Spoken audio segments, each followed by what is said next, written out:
తిరుపతి లడ్డూకు సంబంధించి ముఖ్యమంత్రి హోదాలో ఉన్న చంద్రబాబు నాయుడు గారు చాలా జుగుప్సాకరమైన వ్యాఖ్యలు చేసిన ఇమ్మీడియట్గా నెక్స్ట్ డేనే ఆయన ఆ వ్యాఖ్యలు చేసిన నెక్స్ట్ డేనే మనం క్లియర్గా మాట్లాడుకున్నాం. గుర్తుందా? చంద్రబాబు నాయుడు గారు పీకల్లోతు కష్టాల్లో కూరుకుపోతున్నారు, చరిత్ర క్షమించదు, ఆయన అంత ఈజీగా దీని నుంచి బయటపడడం. జగన్మోహన్ రెడ్డి గారిని ఎదుర్కోవాలి అంటే ఫెయిర్ పాలిటిక్స్ చేయాలి, లేదా గుడ్ గవర్నెన్స్ తోటి నిరూపించుకోవాలి. దేవుడి ప్రసాదాన్ని, కోట్ల మంది భక్తుల నమ్మకాలను కూడా పెట్టుబడిగా పెట్టి రాజకీయ క్రీడ ఆడతామంటే అందరూ పిచ్చోళ్ళు, బానిసలు, ఉన్మాదులే ఉండరుగా. అటువంటి రాజకీయ క్రీడకు దేవుణ్ణో మతాన్నో దేవుని ప్రసాదాలను వేదిక చేసుకుంటూ ఉంటే గుడ్డిగా మద్దతు ఇచ్చే బానిసలు ఎవరు ఉండరుగా. ఉన్నా కూడా తక్కువ మందేగా. కానీ చంద్రబాబు నాయుడు గారు ఇంత జరగదులే అని చెప్పి అనుకోంటారు. ఎందుకు జరగదు? మనం ఏదన్నా ఎదుటోళ్ళ మీద వేసుకుంటూ పోదామంటే కుదరదు కదా. ఇప్పుడు పీకొల్లో కష్టాల్లో కూరుకుపోయారు.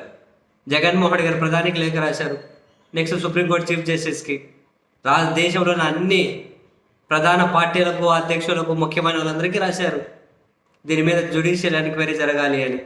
వైఎస్ఆర్ కాంగ్రెస్ పార్టీ హైకోర్టులో పిటిషన్ వేసింది దీని మీద సిబిఐతో కానీ లేదా సిట్టింగ్ జడ్జితో కానీ విచారణ జరిపించాలని. మరోవైపు సుప్రీంకోర్టులో ఒక రైతు ప్రజా ప్రయోజన వ్యాజ్యం వేశారు హిందూ సేన అధ్యక్షుడు. దీని వెనక మొత్తం ఏం జరిగింది విచారణ చేయండి అని. ఇప్పుడు ఇందులోకి సుబ్రహ్మణ్య స్వామి ఎంటర్ అయ్యారు. సుబ్రహ్మణ్య స్వామి చాలా క్లియర్గా ఆయన సుప్రీంకోర్టులో పిల్లు వేశారు. చంద్రబాబువి చాలా నిరాధారమైన ఆరోపణలు, చంద్రబాబువి, దీని మీద విచారణ చేయండి. మాజీ సుప్రీంకోర్టు జడ్జి తోటి నమ్మకమైన విచారణ ఏదైనా పర్లేదు, విచారణ చేయాలి. ఈ వ్యాఖ్యల వెనక ఏదో కుట్ర దాగి ఉంది. లడ్డు ప్రసాదంలో మీట్ వాడారు, మీట్ కొవ్వు వాడారు, అది ఇది అని చెప్పి అన్సబ్స్టెన్షియల్ కమెంట్స్ అని చాలా క్లియర్గా చెప్పారు చంద్రబాబు నాయుడువి. ఆ పదం కూడా క్లియర్గానే వాడారు. సో చంద్రబాబు గారు అంత ఈజీగా తప్పించుకోవడం. అండ్ టీటీడీ మాజీ చైర్మన్ వైవి సుబ్బారెడ్డి గారు కూడా సుప్రీంకోర్టులో పిటిషన్ వేశారు.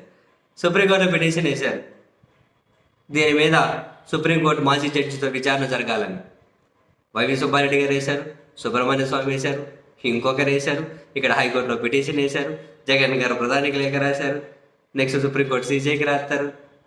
అంత ఈజీ కాదు. నోటికి ఏది వస్తే అది మాట్లాడేసి. రాజకీయం ఫెయిర్ ఉండాలి, ఆటలాడద్దు. ఏం సమాజంతోనో, రాష్ట్రంతోనో, దేశంతోనో అంత ఈజీగా ఆటలాడదామంటే ఎలా కుదురుతుంది? నోటికి ఏది వస్తే అది. అధికారంలో ఉండి ఇట్లాంటివే కామెంట్స్ ఏంటండి బాబు?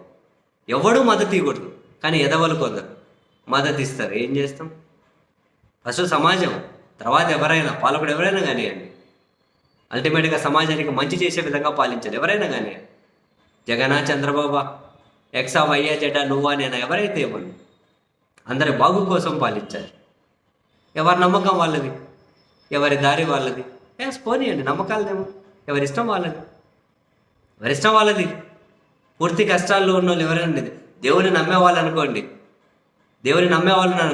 ఫుల్ కష్టాలు ఉన్నాయనుకో, విపరీతమైన బాధలు ఉన్నాయనుకో, పోతూ ఉండి వెంకటేశ్వర స్వామి కూడా వచ్చిన మనసులో, స్వామి నా కష్టాలు తీర్చంటారు.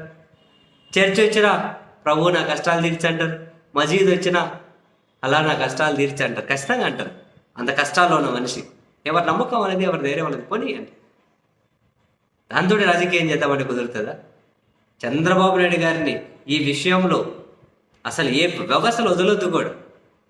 ఎంత దారుణమైన కమెంట్స్ అండి బాబు, ఎంత నీచమైన కమెంట్స్ అండి బాబు. బట్